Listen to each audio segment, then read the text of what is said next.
#kiss me, my best friend smiled. Cue awkward silence. Have you ever had a moment that completely reshapes your world in seconds? That's what happened to me on a rainy Tuesday evening last October. If you've ever found yourself caught between friendship and something more, stick around for this story. I promise it's worth your time. Hit that like button if you've ever been stuck in an awkward silence that felt like it lasted forever, and subscribe for more stories that'll make you feel a little less alone in this complicated world. The rain tapped against the window of my apartment as Jake and I huddled on the couch, halfway through our traditional movie night.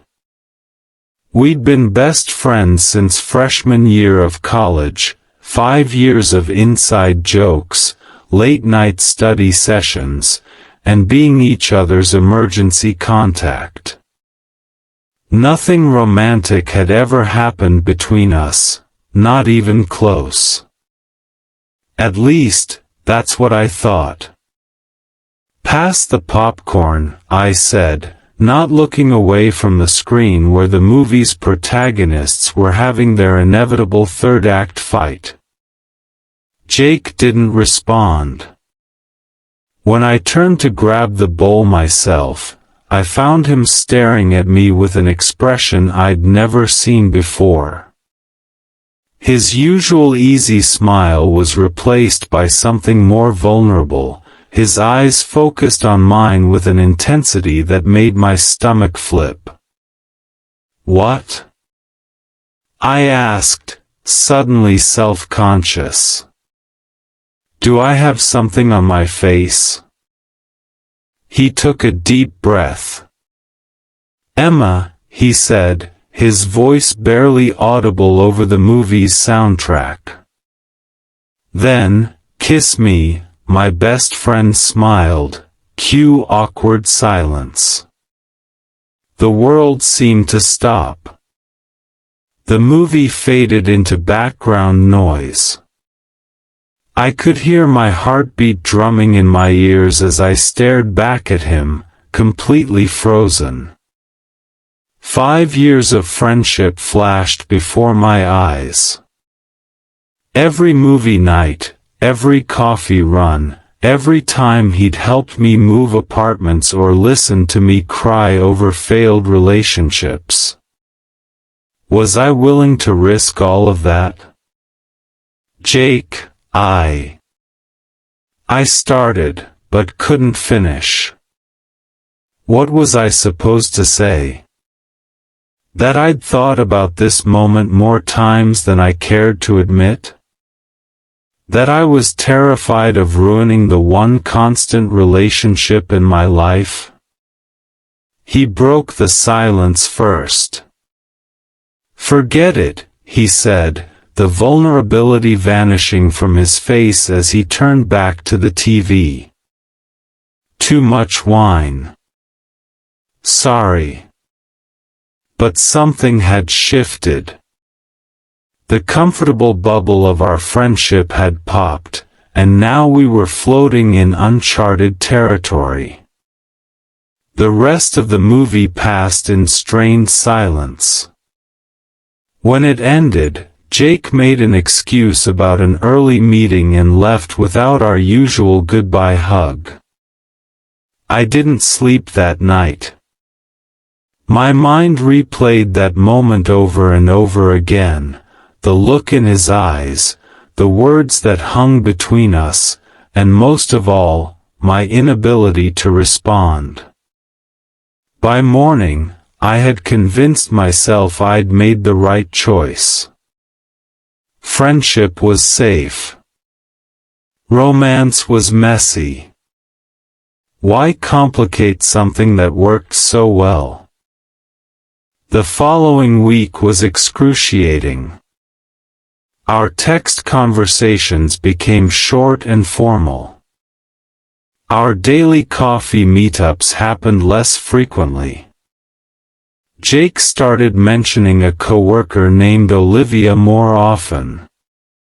Each time he said her name, I felt a sharp pang in my chest that I refused to identify as jealousy. "You're an idiot," my roommate Clara told me bluntly after listening to me analyze Jake's latest text message for the 4th time. "You're in love with him. You've always been in love with him." "That's ridiculous," I protested. "He's my best friend." "And?" Clara raised an eyebrow. "Those things aren't mutually exclusive." Her words echoed in my mind for days. Was it possible to be so blind to your own feelings? Had I been hiding from the truth because it was easier than facing it? 2 weeks after the incident, Jake invited me to coffee. My heart raced as I walked into our usual cafe, spotting him at our regular table by the window. The familiarity of it all made my chest ache. "I think we need to talk about what happened," he said after we'd exchanged awkward hellos. I nodded, clutching my coffee mug like a lifeline. "I shouldn't have put you on the spot like that," he continued. "It wasn't fair to you. And I value our friendship too much to let this come between us." The words were exactly what I should have wanted to hear.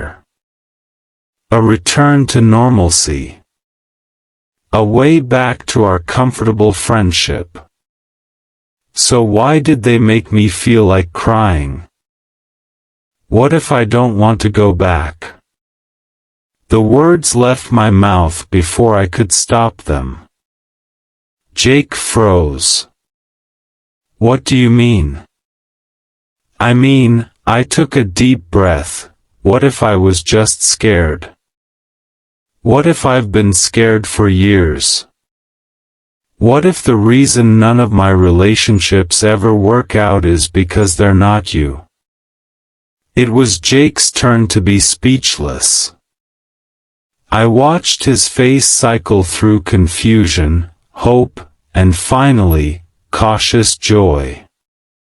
"You have terrible timing," he finally said with a small laugh. "I just spent 2 weeks convincing myself I was an idiot for risking our friendship." "We're both idiots," I replied, feeling lighter than I had in weeks. "But maybe that's okay." He reached across the table and took my hand. "So what now?" "Now," I said, feeling brave for the first time in years, "I think I owe you a response to your question from movie night." I leaned across the table, closing the distance between us, and gave him my answer, not in words, but in a kiss that should have happened years ago. That was 8 months ago. Since then, we've had to relearn how to be around each other, not just as friends, but as something more. It hasn't been easy. We've had fights that felt more intense because we know exactly how to hurt each other. We've had moments of doubt where we wondered if we made the wrong choice. But we've also had moments of joy that I never thought possible.